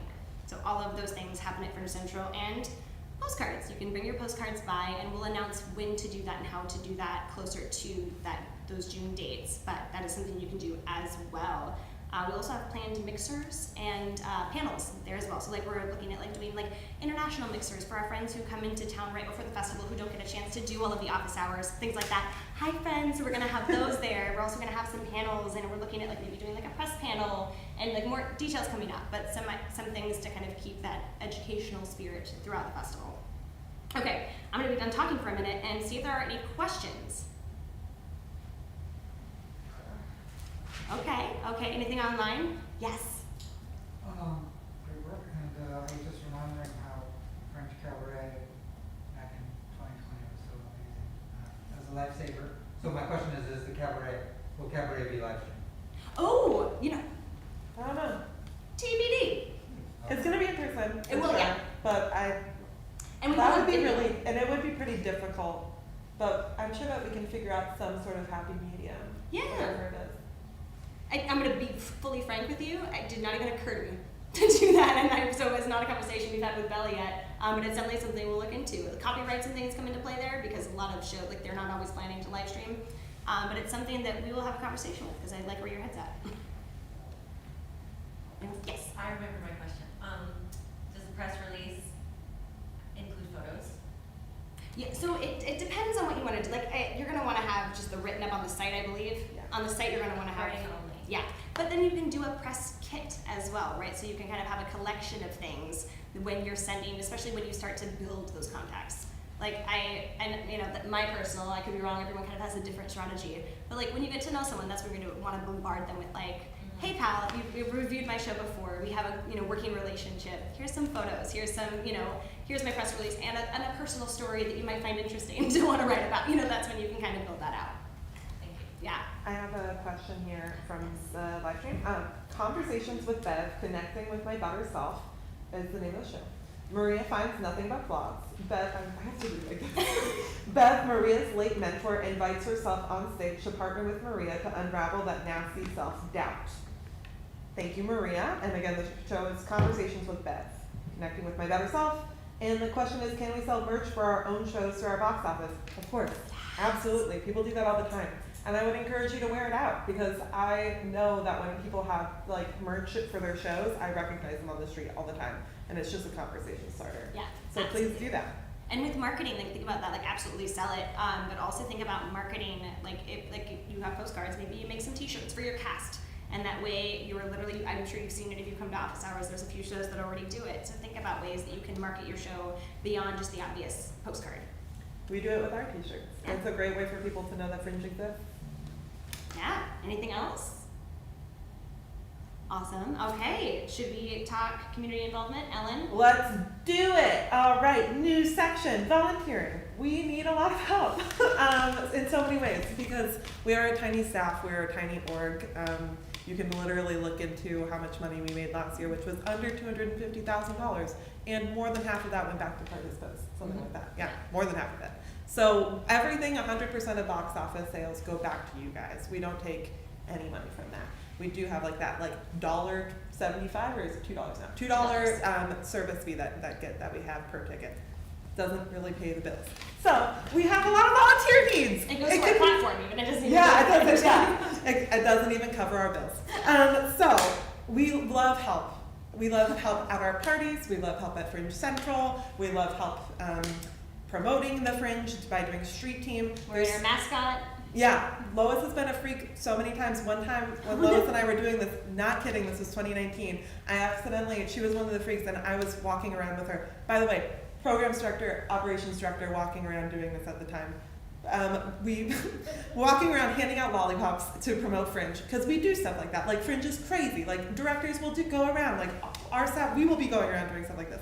So we're handing out lollipops, promoting Fringe. And and she was dressed as one of the freaks, and I almost accidentally pushed her into a van. And that was open with like a ton of children, but the children wanted to take pictures with the freak, and I didn't realize that I was pushing her in a dangerous situation. She was fine, but be careful with Here your today. Yeah. And I promise you that we'll treat you better than that. Yeah, we'll edit this out later.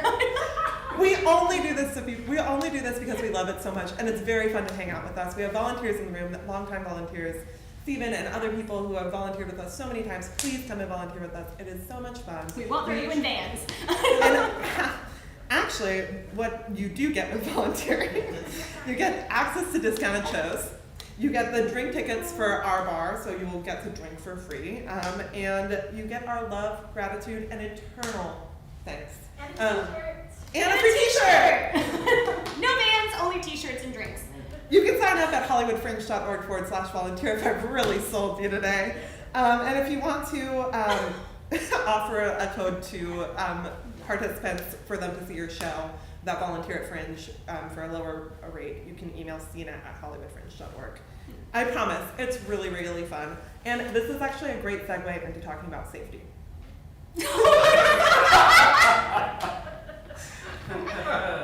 We love you guys. Planned it. Okay. I'm sorry, I ran children's birthday parties all day, and so I'm just gonna name that I'm a little loopy right now. Literally was building like Legos earlier, and then was doing like making clay things. Anyways, safety at Fringe is really important. We really want you guys to be safe, especially when we're all out like and about at night and it gets late around Hollywood and there are things like that happen. And we want to make sure that you guys are taken care of. Anytime that you come into our spaces, we will always have somebody that can walk you to your car at night. It is really important that you don't walk alone because walking together just makes, there's strength in numbers, there really is. And it also helps to have people around with you. So please never walk by yourself is what I'm saying. If you're around Fringe Central or your venue, people are really nice. People will totally walk you to your car. If you're at Fringe Central, we literally have a position available to do that at all points. And then that person gets walked back. We've done it before. We do it quite often. Actually, it's usually us. It's usually us. So if you want to get a walk to your car from these people, Kevin. we'll throw you in a van and we'll get you to your car safely. Usually what we do is there's 2 staff members that'll walk with you, and then we have a buddy when we walk back to our space. But it's really important, and so that's the first thing that I want to do. Take care of each other mentally, physically. This is your community, and we're responsible for the community building and for the fun and everything that is brought because of your attitude. See, if you're tired and stretched, then you can't say nice things, which is what I'm trying to do right now. So take care of yourself. I'm serious. It is one of the most important things to happen during Fringe. Get water. Make sure that you are hydrating. Make sure that you meal prep. Make sure that you have all of these things taken care of. One of the best tips that I ever had was Trader Joe's prepackaged meals. Like, there are ways that you can take care of yourself financially. There's ways that you can take care of yourself physically. All of these things are really important during Fringe. It's a marathon. It's not a sprint. And it's easy to forget that. Like, I've been doing this 10 years. Ellen's been doing this close to that. It wears on you. You know, I have many gray hairs from Fringe because I didn't take care of myself. So just keep that in mind. Like, everything can wait a day. Like, you're gonna worry about, or FOMO, that's what kids say nowadays. You're gonna worry about the fear of missing out, but you won't if you miss They don't one. say that anymore. No? Okay. No. That's on brand then. Very good. We'll find out what they're saying later. Tell me. But like, you won't miss anything if you take one night to be a person and put your feet up and not think about your show. It is okay. You will still have friends when you get back. Our last big tip is when you're carrying cash from your show or anything like that, make sure you have a cash box or something like that. But don't just like carry a cash box. That doesn't like really seem like a good idea, but you're gonna be tired and you might make a stupid idea of like, I'm gonna carry all my stuff on my cash box on top. Probably don't do that. Maybe put it in a bag and be like inconspicuous or conspicuous, one of the two. Be careful and be thoughtful about how you're doing these things. And even better, use Square or PayPal or Venmo. There's so many new options now, and so to go cashless will make that even easier on you. All right, I'm going to talk about something even more serious for a second, which is our code of conduct. Our code of conduct is here to protect you guys and to make sure that we have a set base of rules so that we can be as experimental and cutting edge as we want to be.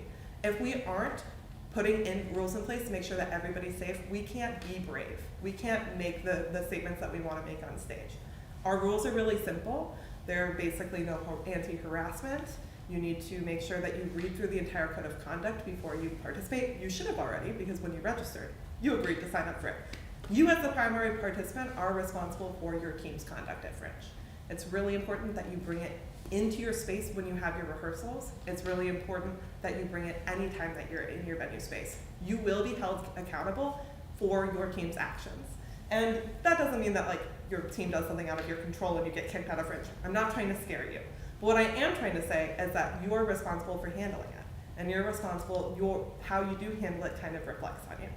And there's steps in there. So if something happens, you email us. There's conduct@hollywoodfringe.org. And basically, we have a team that comes through, takes in all of the information. We usually ask for a lot more information from all of the parties involved, make a decision, and then we have done things like ask people to take a step away from Fringe for a year, and things like that if it is serious. And that is for something like stalking, harassment, assault, things like that. We're not saying if you make an offhand remark, you're gonna get a warning. You know, there's like different levels. But if you make an offhanded remark and it gets reported, you're gonna get a warning. Like, it's really important for us to hold ourselves accountable in a professional space that we're in. It is so fun. We are doing adult summer camp. We are going to lose our minds. You might get a little tipsy, or there might be these moments that you don't feel quite like yourself. Make sure that you're keeping your wits about you where you never feel too much not like yourself. Okay? It's why we're able to have this amazing community. And really, at the end of the day, we're talking a teeny tiny handful of problems. Like this, overall, we're never going to discuss conduct with you from this moment on. It's going to be just you are your best self, and it'll never be an issue. But we have this so that this community can, like the knowledge share we're talking about, where people are so open with information, because this is a giving community. So don't take that away from us. You know, like we're all responsible for the community we create. Every year, the community is built by the people who show up. So if we keep that standard up, we'll continue to have this amazing community for many years to come.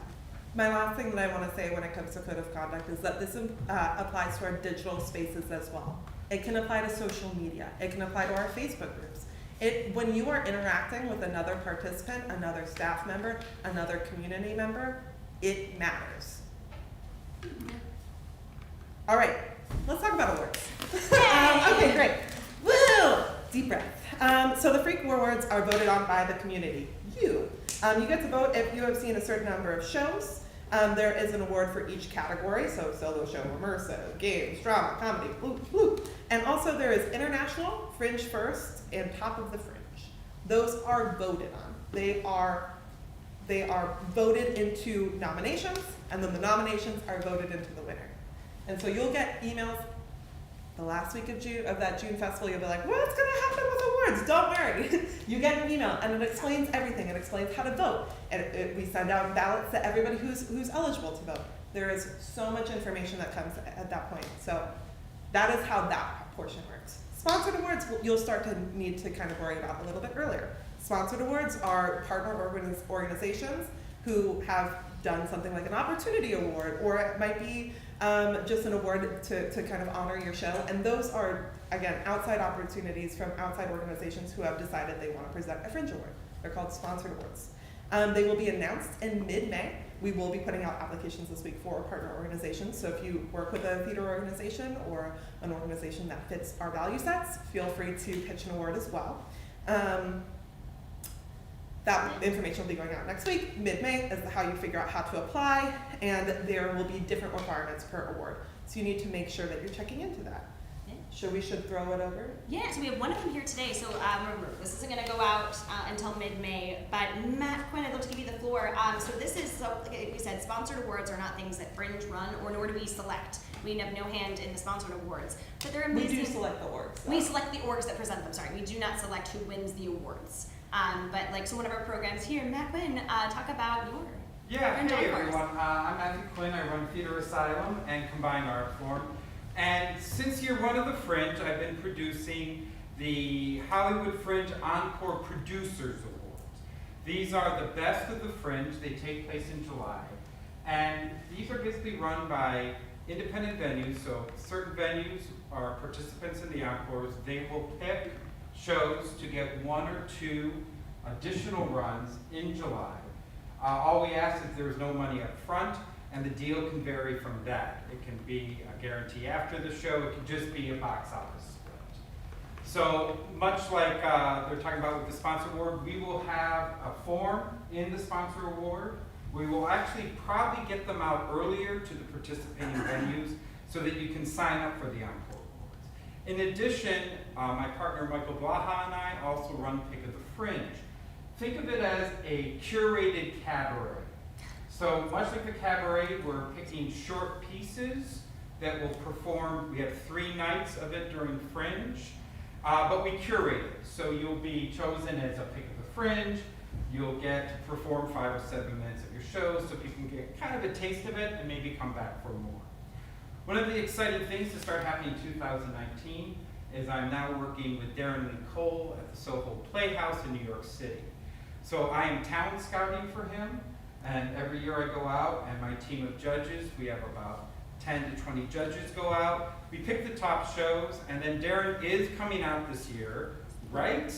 He'll be out here the last week, and I basically take him around to shows.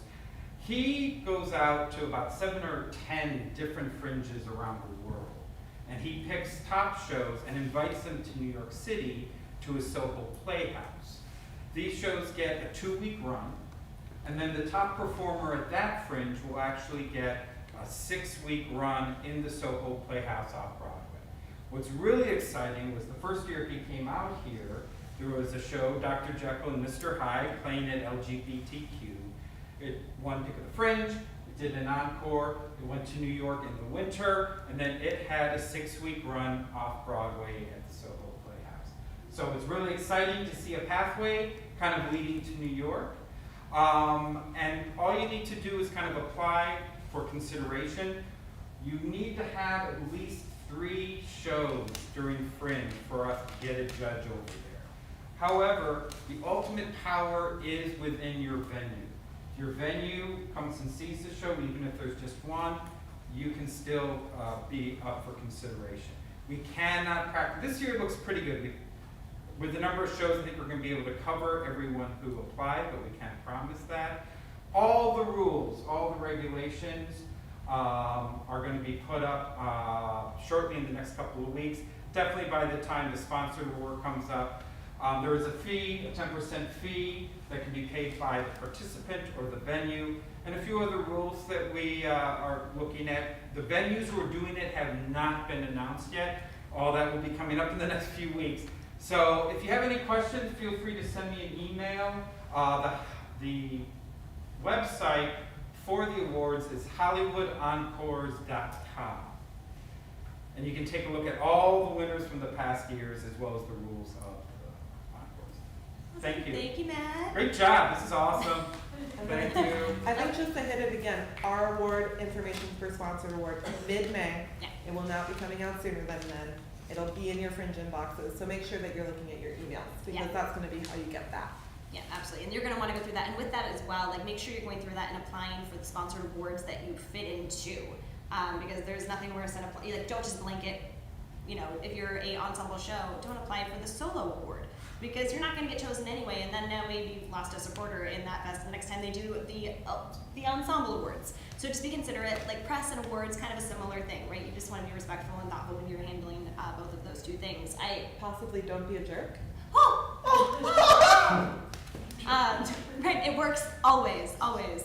I will say, so the cool thing about Fringe, and these are things you're going to want to start to, like, once you kind of have your show, like, really figured out, the show is cast, you're in a good place where you can start to get excited about the festival, start to think about these opportunities, because that's why Fringe is such an important thing, I think, and it's why we see people come back year after year. It's the opportunity that is gained. It's not just about the ticket sales, and we'll talk about this during Festival Expectations, but it's the doors that open because of this community, either the people that you meet, now maybe you're cast in shows that you wouldn't otherwise, because now you have different friends who are producing work.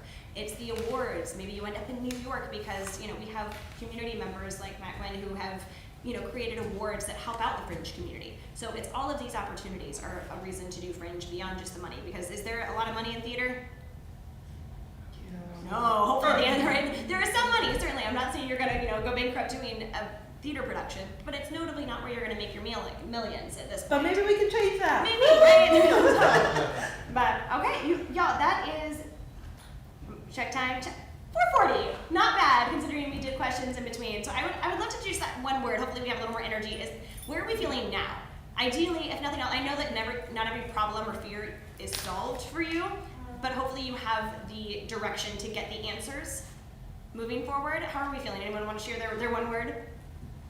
Wonderful reminders. Okay. Yeah. Engage. Yes. Yes. Organized, a little more organized. Yeah, okay, good, right? Your brain is starting to kind of like, I don't know, I had that moment, because, you know, we're doing the same thing you are, right? Our show is just a little different. It's the Fringe Festival, but it's still a show. We're producing a show, and Ellen knows I had a full-blown panic attack like 3 nights, because it's that moment, even though you're caught up, you have everything in place, and it's on your list, it doesn't mean there's not moments where you go, oh my God, how am I going to get all of this done in the amount of time I have? You have a panic attack, you breathe the next day, you wake up and you're like, okay, no, that's not that bad. There's a lot of 5-minute tasks on that list, or there's a lot of things that are just gonna take me, you know, a couple days to get to. It's fine. Also rely on each other. I think it's really important to find who your people are, so that when like Lois called me and was like, this is happening! This is never gonna work! And I'm like, phew, this is my time to be zen for Lois, even though I'm internally freaking out. And you need to find those people in your production team. And you need to find those people in your partnerships and your family life. Who are you going to call when you're feeling really bad so that they can pump you up and you can feel better? And then be ready for the reverse, because it happens both ways, you know? Like, know that you'll have those people be like, okay, they heard me out and I feel better. Then answer the phone when they call you, because they're going to need that same thing. Because what we're doing is nuts. Y'all, like, we are producing theater. We are sharing stories. What a crazy life we've all chosen. To produce art and to share our stories with the world. Amen. But doesn't it fucking rock? Like, there's a reason we are all here and doing this, is because it matters. It doesn't mean it's easy, though. It doesn't mean that it's not going to, you know, cause tears or stress, but it matters. And so rely on each other to make the journey a little bit easier. Question? Yeah. Questions? I have a question in the chat. Okay. What positions are available for volunteer positions? Are there any admin positions? Not normally is it more administrative work, but there is like administrative tasks on site. So it's not like you're on site and you have to be running around, but we usually don't have a lot of things that can be done from home, although there are some opportunities. So what I would do is email Stina, tell us what you're interested in, and then we can see if that fits in with what we have available. And if sometimes it doesn't, and that's okay too. But most of the time it does. So please do. Stina, do you have anything to add to that? Yeah, I guess just, you know, Ellen touched on it briefly earlier, but the roles that there are for volunteering range from dressing up as a freak and helping promote the festival to just being at Fringe Central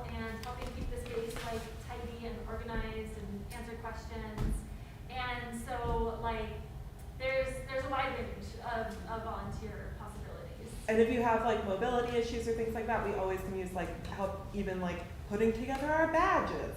Like, so even though it might be an on-site task, it doesn't mean that it's one that might be tough on your body. Yeah. Oh my god, to be so many badges to put together. Yeah, please. Please. That's actually like a stupid, annoying task. I think I did it last year while watching Netflix, which didn't feel like rest. So. That sounds about right. But, yeah. Any other questions? Oh, yes, there is another question. It was actually through support. So thankfully we got it here. And it's about how to advertise if your show is inclusive and accessible. We are going to be emailing out a form with all of that information in the next 2 weeks. So you'll be putting your information into that form, and then you'll be able to advertise. If you have like an interpreter available, we'll be advertising wheelchair accessible spaces and things like that. Those are the two main ones. So if you are going to have ASL interpretation available, any other language interpretation available, if your show is not in English, things like that will be available in this form for you to fill out so that we can make sure that you're put into our guide, or our accessibility guide, which is a separate guide. And new. Yay, new Yay! programs! It's digital. Yeah, but you know, one step. Was it like the 3 takeaways from today? So know that like with that stress level, A, check your newsletters. Keep an eye on the newsletters, because I can promise you there is nothing, like we're not gonna keep things secret from you. We're not gonna not share information, and we're not gonna not share it multiple times. We wanna make sure that everyone has every chance to get caught up and be a part of this journey every step of the way. So check your newsletters. Check your guide, proof tonight and tomorrow night. That's the homework. And then play with that admin tab, right? Like get to know the admin side. We've now understood the project page. We know how our show looks and how it's advertised. Now start to play with how you're going to sell tickets and how you're going to create discount codes and things like that. Those are, I think, the big 3 takeaways from today. Any other questions? Any other questions? Anyone? On the stream, do you have questions? I don't think so. Are we going to end this town hall early? Oh my god, I don't think we ever have. All right, and thank you all so much for coming. We will see you at the next event. Oh my god. All right, I'm gonna do that as well. Thank you. Thank Sorry. you. I drank a lot of water. Can you hit stop on the YouTube? On YouTube? Yeah. Oh, yeah. Okay. Like you're logged in on your computer. Yeah, that's not a good idea. Yeah. Oh, good. Good, good. Perfect. Running away.